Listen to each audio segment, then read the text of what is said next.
और 10 डेल्टा की वैल्यू। अभी हम फ्रीक्वेंसी कर रहे हैं, VFT जिसे बोला जाता है, वेरिएबल फ्रीक्वेंसी टेस्ट।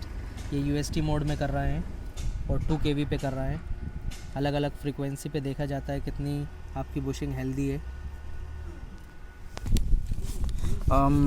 दोस्तों, जैसा कि ये देखिए हमारा जो फॉर्मेट है 10 डेल्टा कैपेसिटेंस का,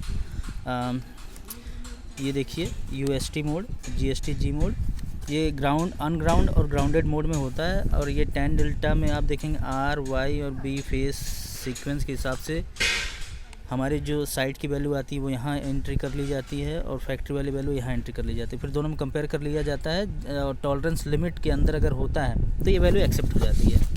जैसे देखिए 10 डेल्टा मेज़रमेंट करने के लिए हमारे 10 इसमें 5 kV नहीं दिया है, तो कभी कभी हम टेस्ट जब करते हैं तो एक्यूरेसी के लिए 5 kV पे भी अप्लाई करके चेक कर लेते हैं।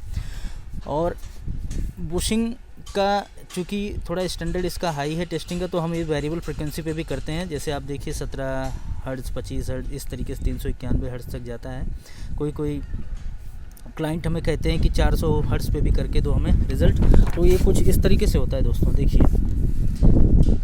10 डेल्टा जो कैपेसिटेंस इसमें आता है और 10 डेल्टा, इसकी कुछ प्री डिफाइंड वैल्यू होती है कि इसका जैसे 17 हर्ट्ज़ पे अगर हम अप्लाई करेंगे तो ये 0.5 से ज़्यादा ना हो, मैक्सिमम इतनी वैल्यू है, इससे ज़्यादा ना हो।